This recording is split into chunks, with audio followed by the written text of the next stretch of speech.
everybody to put together this reunion. It's great, and it's been so nice to see everybody here. It's really my honor to have the opportunity to talk about the future. And it's really an honor, especially for me, because as I think many of you would know, or some of you would know, is I've really grown up in that center.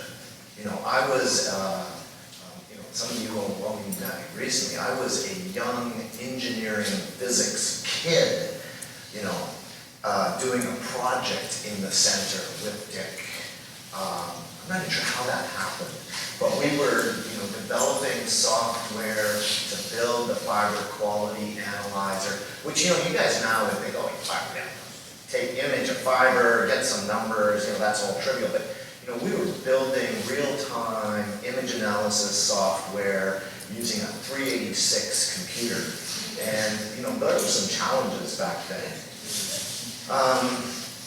Anyway, so I've really enjoyed my time at the center. It's been a huge part of my life. You know, I was there before my kids were born. My kids have now worked at the center.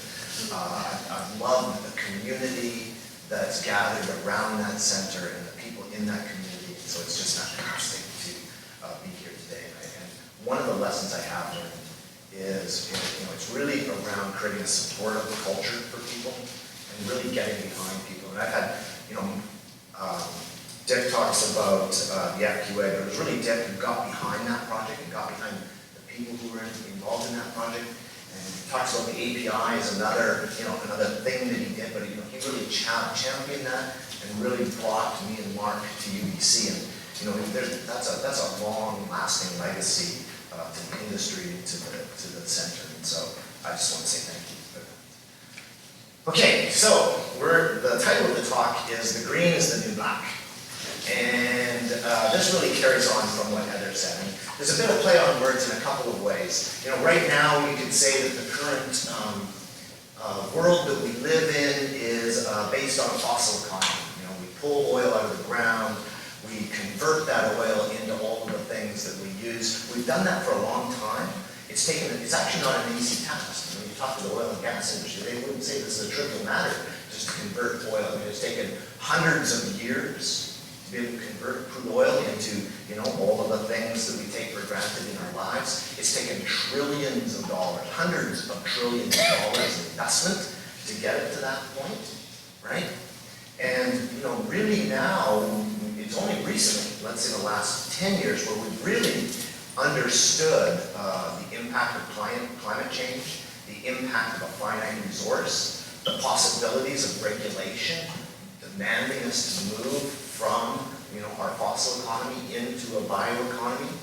And so we know that we're going to transform from a fossil economy into a bioeconomy. We know it's just a matter of time. We know it's going to be governed either through the fact that we're going to be past peak oil, we're going to be regulated to do it, we're going to be forced to do it as a climate change solution. And one of the things we know in the center when we look forward is that it's really the forests are going to play a large piece of it. It's not going to be the entire piece, but it's really going to be a substantive piece of climate change going forward. So the work that we do around forest bioproducts is very strongly tied to climate change solutions. And I think that this center, in the heart of this province, which has got one of the largest forests in the world, in Canada, which has, again, you know, a third of the world's forest resources, is super well positioned to really lead the whole global society into this carbon neutral, climate friendly future. And you know, it's interesting because in my time, again, you know, growing up in this country, you know, we've really gone from a society where we were chaining ourselves to trees and seeing the forest sector as an environmental blight to a forest sector that's really seen as a climate change champion. And so it's a tremendous you know, change in the industry, a tremendous change in society and how we view this.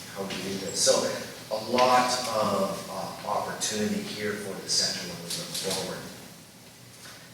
And so I think about, you know, where we were maybe the last generation of researchers. We spent a lot of time learning how to convert forest resources into its constituent parts. And you can think of those constituent parts as solid lumber and fiber and paper.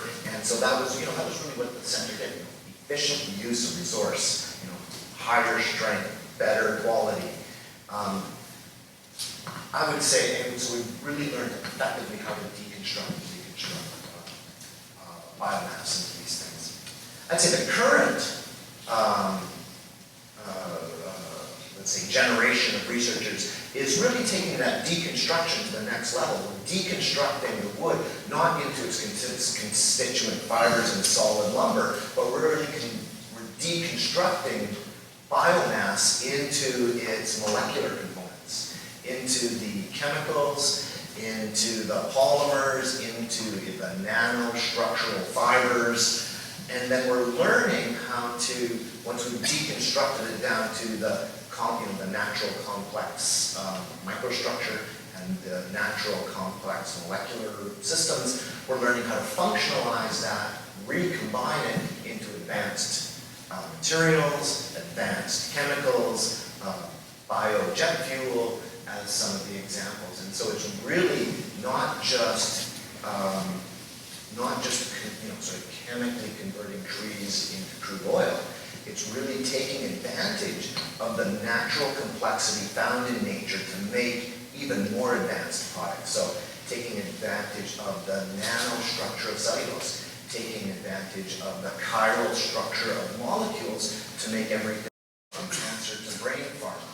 So it's really a real unique opportunity that we have here. And so then it's sort of taking those, not just fossil fuel replacements, but taking those advanced chemicals and materials and converting that into the most advanced products that we make. And so that framework is really what everybody would call the biorefinery. There are many universities around the world that would say they have a biorefinery strategy. And in fact, UBC, because of its long history of innovation in the forest sector, has strengths all the way along this entire chain. Everything to advanced materials, advanced chemicals, all that stuff. We're very good at it. One of the things I've tried to do is really show where UBC is exceptional. So lots of places are good at this. I think where UBC could potentially be exceptional is really around some of the key science and key technologies that are part of that. And so the genomics revolution that is coming, and I'll come back to that in a bit, is really the key to this. Because what you see is that, what we've seen around the world is that there's going to be GMO trees, or genetically modified trees, new properties are going to be a very key component. And if you think about it, you think about the enzymes as the catalysts that are going to be responsible for the deconstruction and reconstruction. The catalysts that are appropriate for that, right? The catalysts that are appropriate for biomass are, of course, the enzymes that are found in nature, right? We have almost unlimited capacity to discover enzymes that do very unique, targeted. It's like, we were joking over beer saying they're like laser catalysts, they're very focused and very well equipped to do biomass transformations. We also have emerging technology around quantum matter. And you'll notice the Quantum Matter Institute. And so the opportunities there are to build metallic catalysts, atom by atom, that are specialized for, again, deconstruction and functionalization of biomass. So there's tremendous science opportunities here, as well as opportunities that will translate into an industrial setting. So lots of opportunity. And one of the messages I try to give anybody that will listen to me is that this science paradigm here is one of the very few that have opportunities to win a Nobel Prize in. Okay, so 3 of the last 10 Nobel Prizes were in catalysis. Biocatalysis is certainly poised over the next decade to win a Nobel Prize. It's one of the few that translate into rural jobs. The opportunity to create jobs today in rural, the economies, and it's one of the few that have a very strong climate change solution opportunity. And so if you put that together, there's almost nothing else I can think of in terms of a sector that offer those things. And so it was interesting. Well, I can tell you a story about a grant proposal I just got some issues back on, but we don't want to do it in the moment. Okay. And so what this does is this gives opportunities to bring in people who are non-conventional. Oh, sorry, back too far. So the future is super bright. If you can imagine our laser catalysts functionalizing and deconstructing and reconstructing into advanced materials, there's opportunities around ultra lightweight, wear resistant nanofiber composites for turbine blades, airplanes. There's opportunities. We have teams of researchers now who are looking at some of the extractives that come out of trees and converting those into brain pharma, so the next generation of Taxol, to green biojet, carbon fiber ceramics, all sorts of very, very interesting high-tech materials. FPAC Biopathways says that this is, their socioeconomic or techno-economic projections say this is going to be a huge global industry, and so we're really trying to position, the Pulp and Paper Center is really trying to position Canada to capitalize on this industry. And so, again, with all of this exciting opportunity, we've been able to assemble people who are traditionally outside of the forest, I would say the traditional forest sector, given the importance of genomics as I've described. And so we have some fantastic, actually some of the world-leading scientists working on this problem here at UBC. And so guys like John Grace, who's been a long time Order of Canada, right, Order of BC, guys like Steve Withers, who are able to, who've also for a long time been not only using enzymes, but actually creating and evolving enzymes. Royal Society of Canada, guys like Mark McLaughlin, who do NCC, nanocrystalline cellulose work, Royal Society of Canada. You got some imposters like James there, Chow Tao over here. We have fantastic world-leading scientists working on this. And this is just some, there's probably about 45 that we've grouped together into this fantastic team.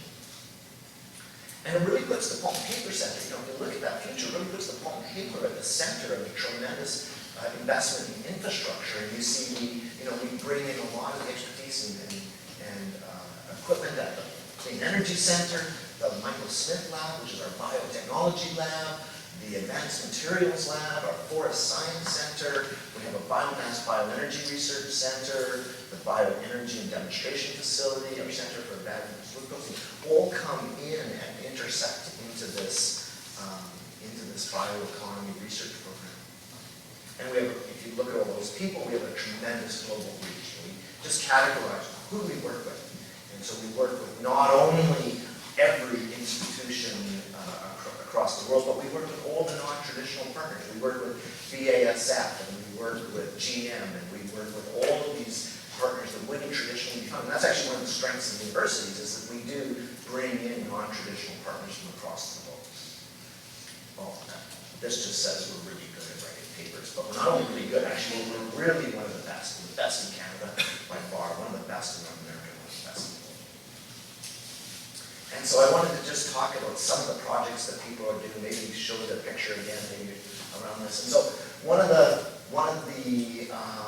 areas that I think is, well, I think clearly biotechnology is going to have a big play in terms of forest bioproducts.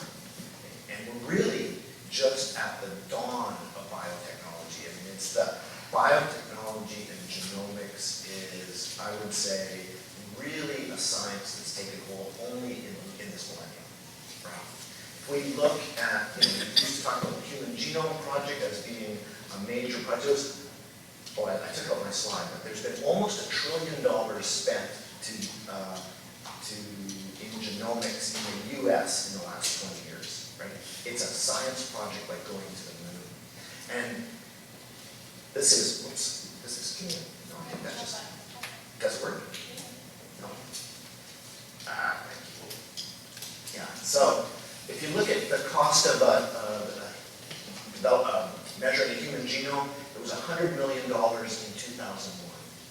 right? And if you look this on a log plot, if you just look at what a Moore's law would suggest we be, we're actually down here. Right? There's been absolutely amazing advances in our ability to even measure genomics, and now we're only just starting to learn how to.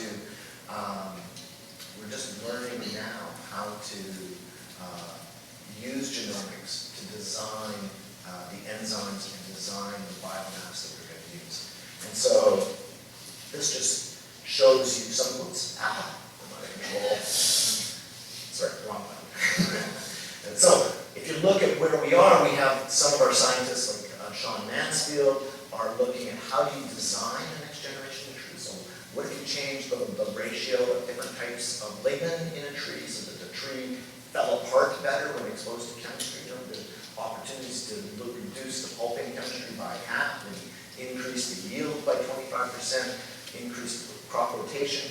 Guys like Jörg Böhlmann are working on how do you change the biochemical pathways so that you can create pharma within a tree, right? And maybe you use that pharma to make the tree pest resistant, right?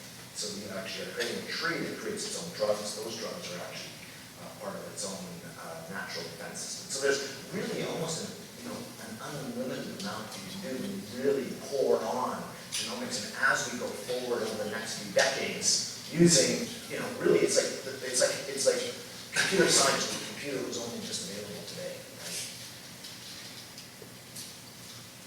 But I think the really interesting part is the industrial biotechnology, and that's where we use the enzymes that are available in nature to really convert biomass.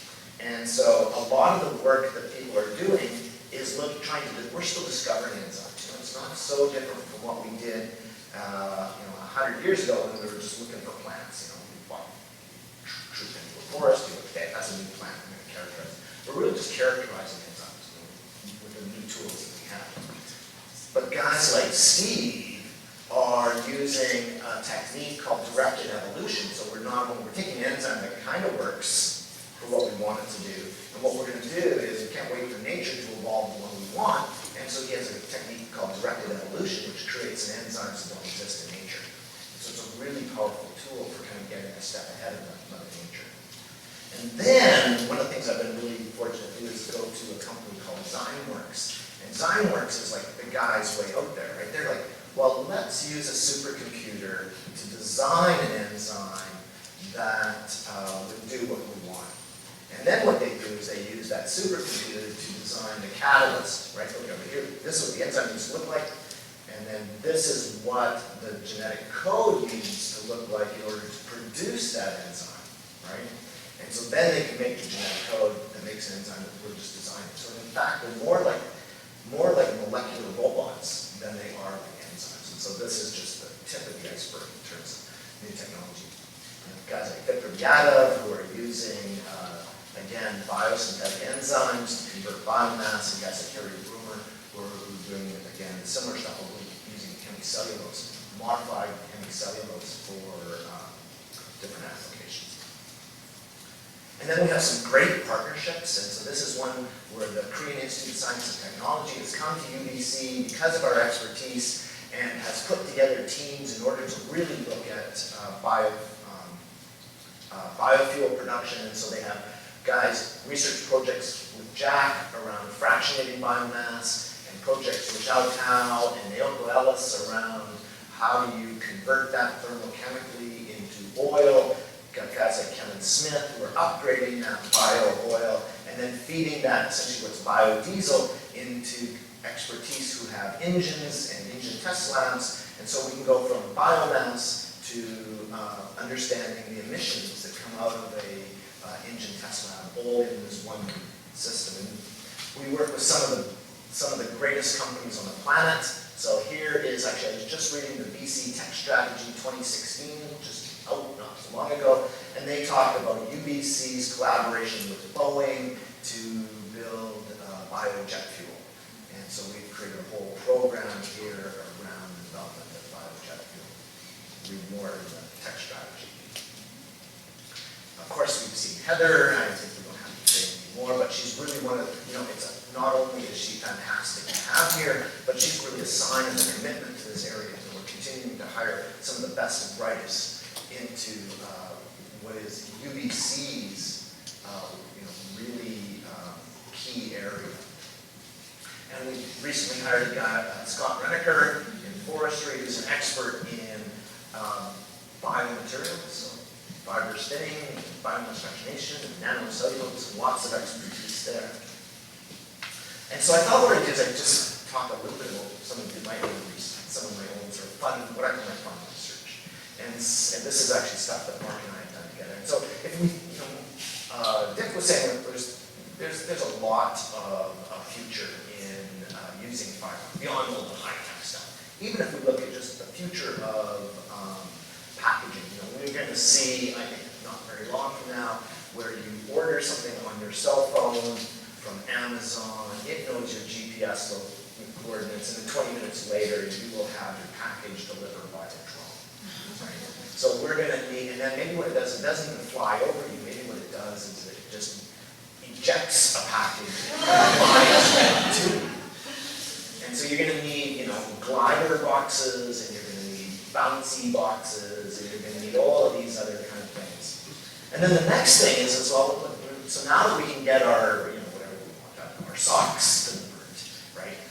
Really the big thing is, because I order socks now, that's okay, I'm good with that.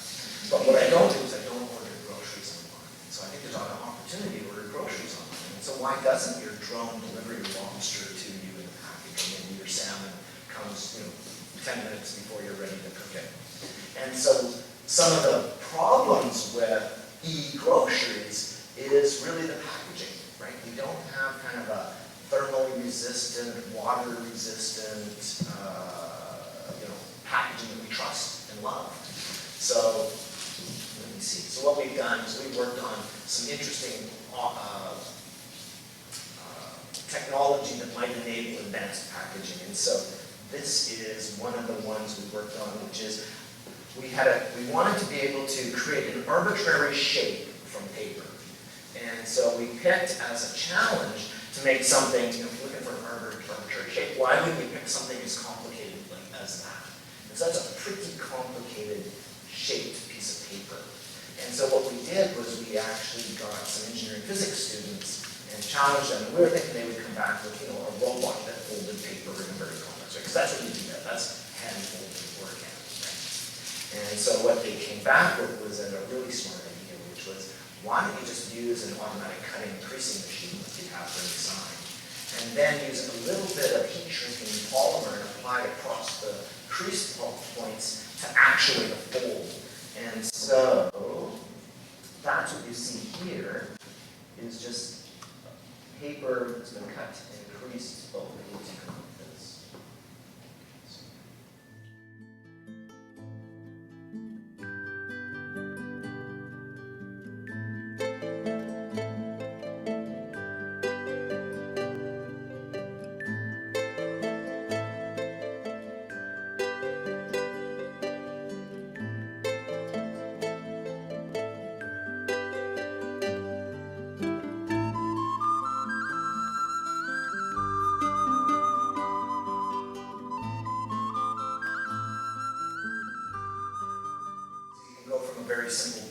Very simple idea to a very, very complicated shape. And so, you can imagine that would be, used in everything from wrapping around a very delicate material. It's very crushable, it's energy absorbent, it's potentially acoustically absorbing it, thermally absorbing it. There's all sorts of potential opportunities. It could also, doesn't have to be thermally actuated. There's all sorts of polymers that are actuated with other things, whether it's electrically actuated, which brings it in. I think there's all sorts of fun opportunities there. And then the other thing we've been looking at as an enabling technology is using foam forming. So that's where you just take foam, like you have on the head of a beer, and then you put some fibers in it, and the fibers go in between the little bits of foam, and then when you dry it, you end up with something that's fluffy like this. And so it's a way of making very high bulk, very porous, potentially well insulated. Remember, the problem with e-groceries is you really need something that that's insulating so that your lobster doesn't spoil, and something that's recyclable. So that's one opportunity. But we've gone even, oh, that's just what it looks like from an X-ray scan. And so what we've also done is we've used our LC refiner and we've refined pulp fairly heavily to the point where the fibers, so these are just normal pulp fibers, these are fibers after refining, you can see all the little fibrils coming off. And then if you keep refining, you get down to just fibrils, no fibers.